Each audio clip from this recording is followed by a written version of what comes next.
This is Raise Your Fucking Standards for August 19th, 2025. It is my birthday today, which is pretty neat. But some takeaways from today from doing training, from general feedback, from being surrounded by other members of Ryfs. There's quite a few things actually, but let's start one at a time. So the first thing is in regards to doing the actual calls, doing the actual process of calling up the person, first off hooking them, making them understand that they need the fucking life insurance, and then discovery, and then getting the actual application. Long story short, the actual hooking and getting them to need to buy it, it's not really the difficult part, because quite frankly, most of the people, they need it. They either don't have it or they have a policy that sucks dick, so they need a better policy. So, I mean, that's just more being fluid with your words, being confident. And I mean, I'm just continually working on that. And then obviously killing the fucking exam tomorrow.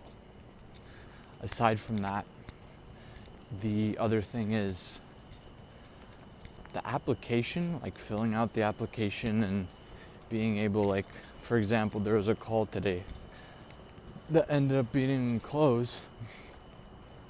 There's so many fucking there's like 15 different technical issues that had to be resolved. And as a part of that, like, you gotta be quick on the computer, you gotta be understanding what needs to be filled out. So it's not just selling them and convincing them and talking to them, it's also doing that efficiently on your end, which is fine.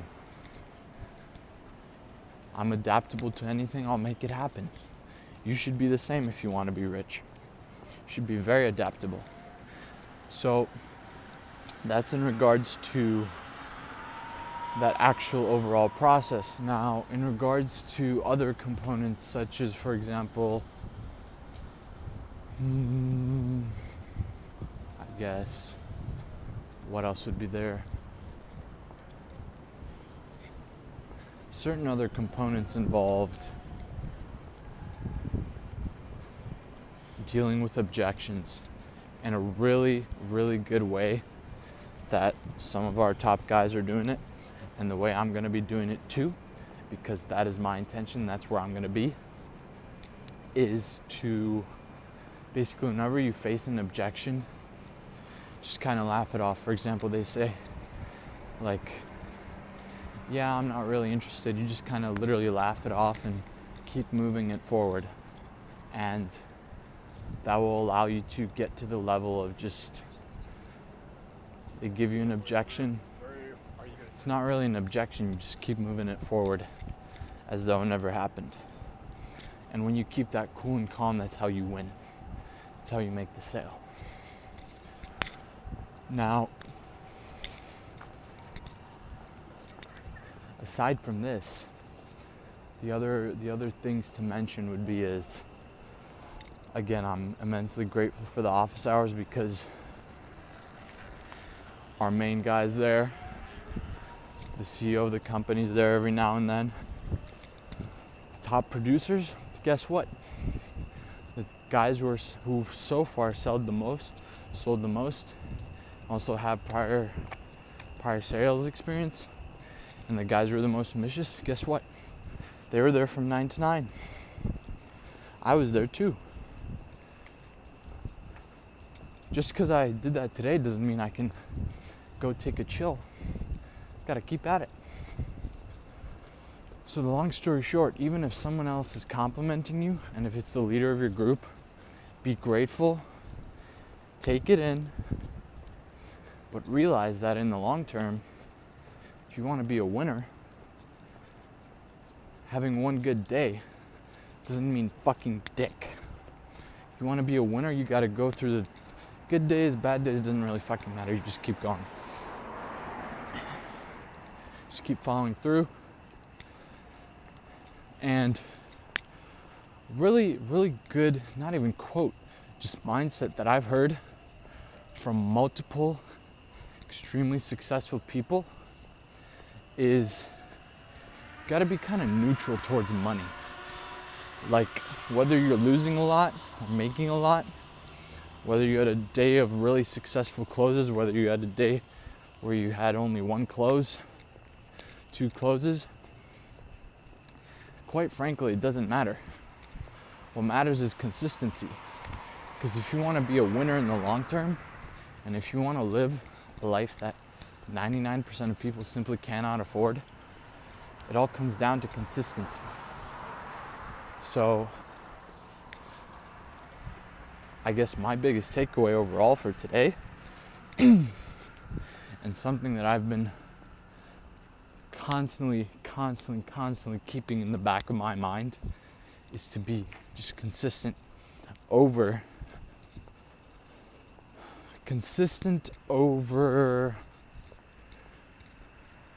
having bursts.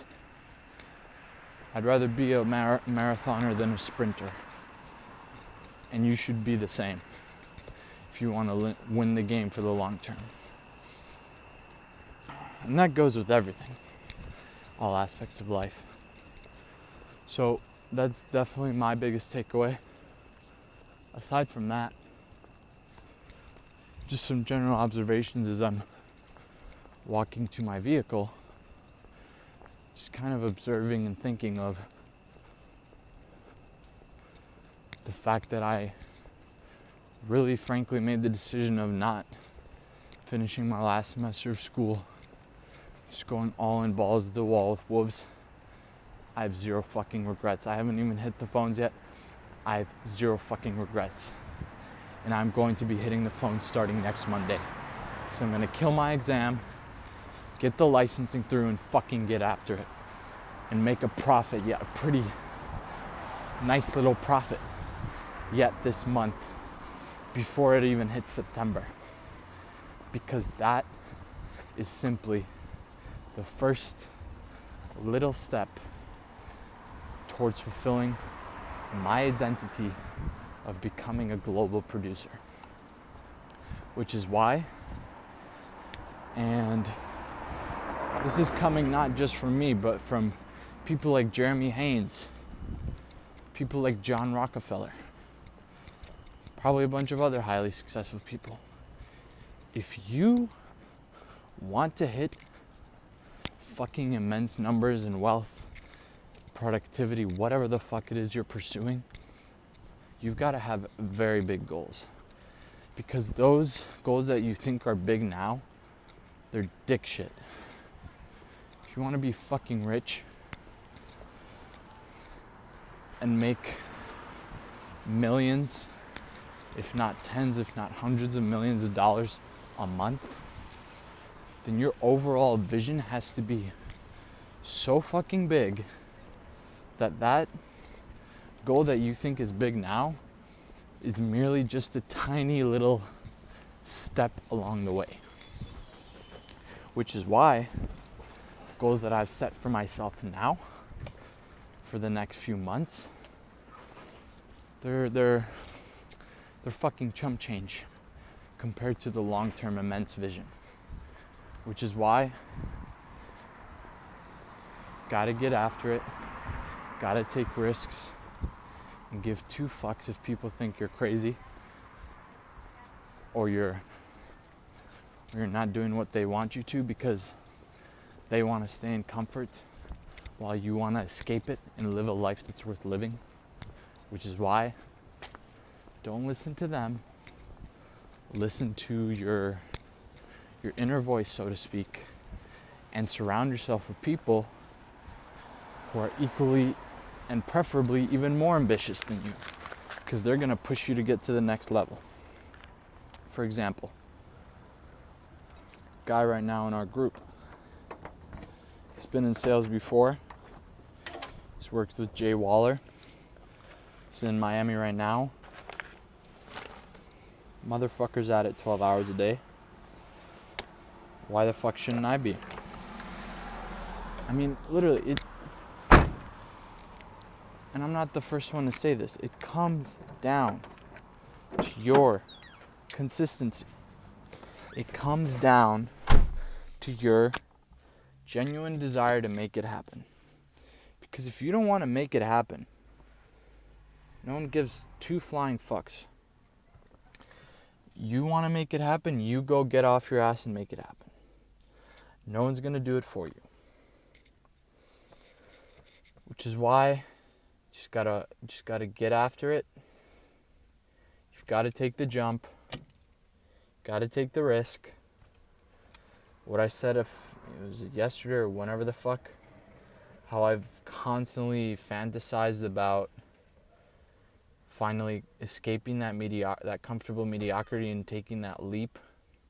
I always imagined it as being a leap over a cliff that it seems like it's just far enough that you can make it, but at the other side, or on the other side, on the contrary, it seems like you might just not make it.